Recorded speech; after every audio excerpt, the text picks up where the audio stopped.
Olá e bem-vindos ao curso de Redes Computadores 1. Meu nome é Célio e esse é o capítulo 3, seção 3.5, onde vamos falar de controle de fluxo e gerenciamento da conexão, que são intimamente interligados. No controle de fluxo, o objetivo é que o transmissor não inunde o receptor com mais dados do que ele possa receber.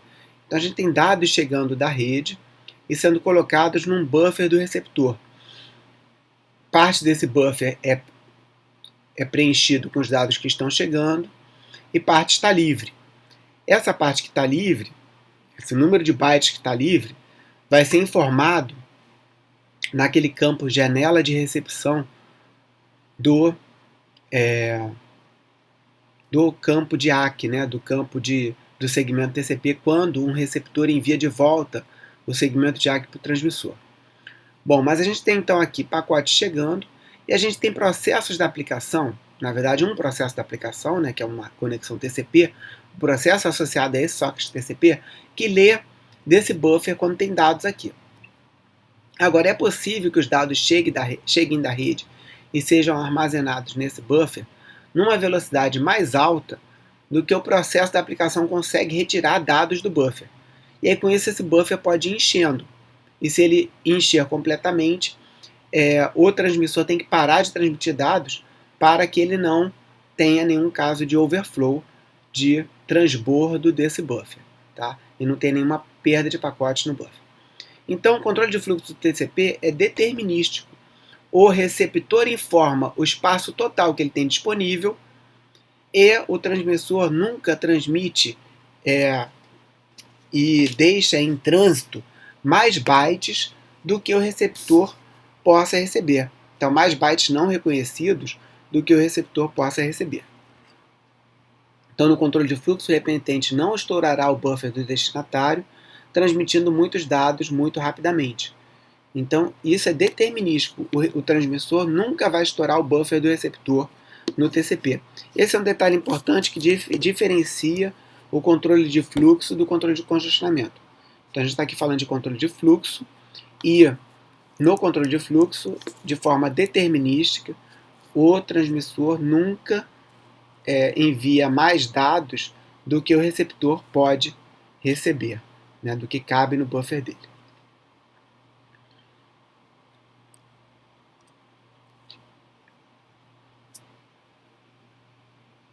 Então, como funciona o controle de fluxo do TCP? No momento do estabelecimento da conexão, um buffer de tamanho receive buffer é alocado no receptor.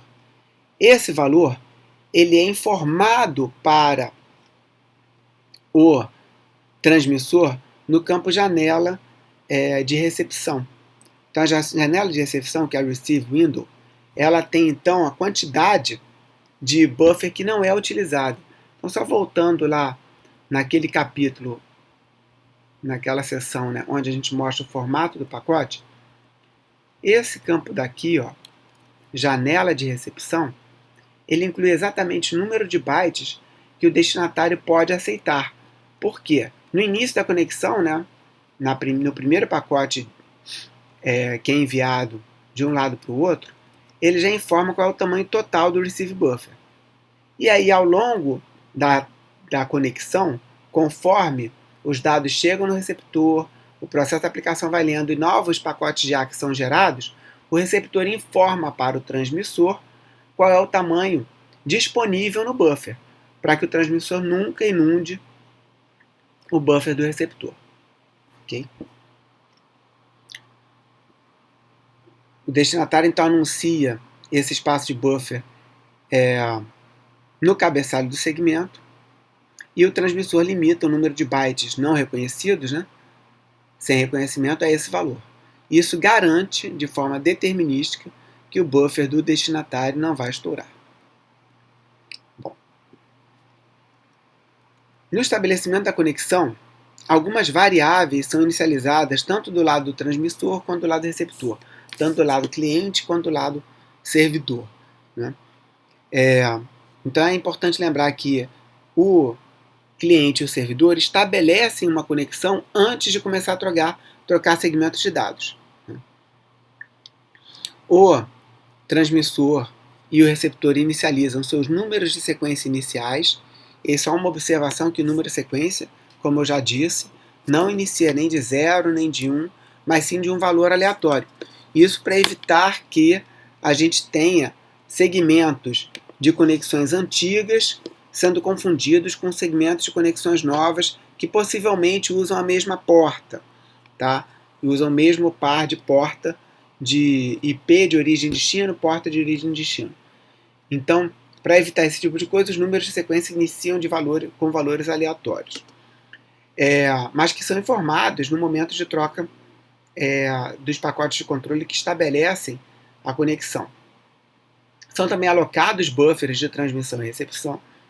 São informados, para fins de controle de fluxo, o total, né, do buffer de recepção de um lado e do outro.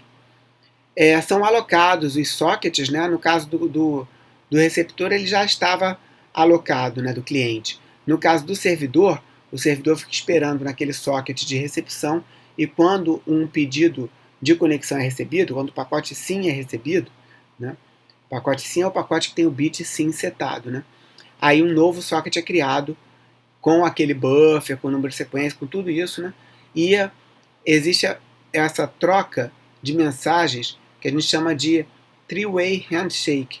Em português ficou como a apresentação de 3 vias, onde na primeira etapa o cliente envia um pacote SYN para o servidor, e o pacote SYN é aquele único pacote de uma conexão inteira TCP que tem o bit SYN setado, mas não tem o bit ACK setado. Nesse pacote, o cliente já especifica qual é o número de sequência inicial dele, mas ele vai sem dado nenhum, tá? Até porque os outros campos também ainda não fazem sentido, como o número de ACK, por exemplo. Na segunda etapa, o servidor recebe o pacote SYN e envia um segmento chamado de SYN-ACK. Ou seja, nesse segmento o bit SYN também é setado e o bit ACK também é setado.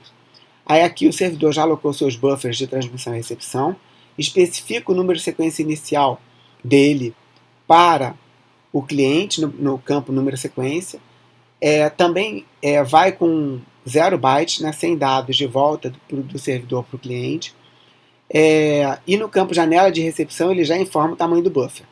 Tá?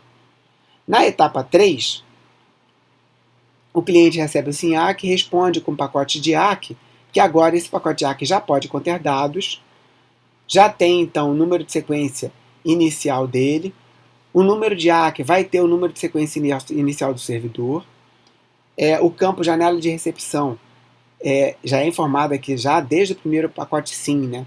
E aqui também é confirmado no pacote ACK, que é qual é o tamanho do buffer de recepção que ele alocou do lado do cliente. E no SYN-ACK, né, só relembrando, o campo janela de recepção contém o tamanho do buffer alocado para o receptor no servidor. Tá? Bom, com isso é estabelecida a conexão.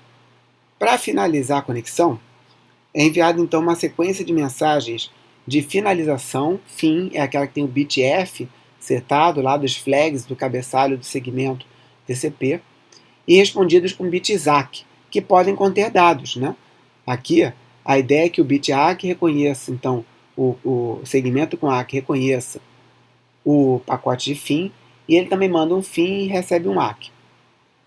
Isso é para garantir que esses ACKs aqui, indo já 100 bytes para transmitir, né, 100 novos dados, ele já garante então que tanto o lado do cliente entende que já finalizou a conexão, quanto o lado do servidor também entende que está finalizando a conexão. Do lado do servidor ele finaliza imediatamente, e do lado do cliente ele ainda coloca um timer de 30 segundos para esperar para liberar a conexão. Então, com isso, a porta usada por esse cliente ela fica mais 30 segundos sendo utilizada por esse timer, e nenhum outro processo do cliente consegue reutilizar aquele número de porta. Então, o processo então, envolve esses 4 passos. Na primeira etapa, o cliente envia um pacote FIN para o servidor. Na segunda etapa, o servidor responde com um ACK e manda um pacote FIN. Na terceira etapa, o cliente recebe o pacote FIN e responde com um ACK. E então, o servidor já fecha a conexão, e do lado do cliente, o cliente espera 30 segundos para fechar a conexão. Olhando uma máquina de estados do ciclo de vida do cliente TCP e do servidor TCP, a gente tem que do lado do cliente o cliente está inicialmente no estado fechado. Se uma aplicação inicia uma conexão TCP, ele envia um pacote de SYN e vai para o estado SYN enviado e fica esperando o ACK. Se ele recebe o ACK, se ele recebe o SYN ACK, ele envia um ACK, possivelmente já com dados, e vai para esse estado de conexão estabelecida. E ele fica aqui transferindo dados até o momento em que o cliente decide finalizar a conexão. Aí ele envia o pacote de FIN, vai para um estado de espera, esperando o ACK. Depois, recebendo o ACK, ele não faz nada e vai para um segundo estado de espera, onde ele envia o FIN, onde ele recebe o FIN e envia um ACK. Depois ele vai para um estado de espera, de temporização de 30 segundos, e aí só então ele libera a conexão e libera aquela porta que ele usou. Do lado do servidor é semelhante, ele está inicialmente no estado fechado, a aplicação iniciou o servidor, ele então vai para um estado de escuta da porta que ele está escutando, porta 80, por exemplo, se for um servidor HTTP. Quando ele recebe o pedido de conexão, que é o SYN, ele envia um SYN ACK e vai para um estado de SYN recebido. Quando ele recebe o ACK, aí ele entende que a conexão está plenamente estabelecida. E fica nesse estado trocando dados com o cliente até que recebe um pacote de finalização da conexão, onde ele vai para um estado de espera e envia o pacote de FIN, recebe o ACK. Quando ele recebe o ACK, ele então já fecha a conexão. Ok.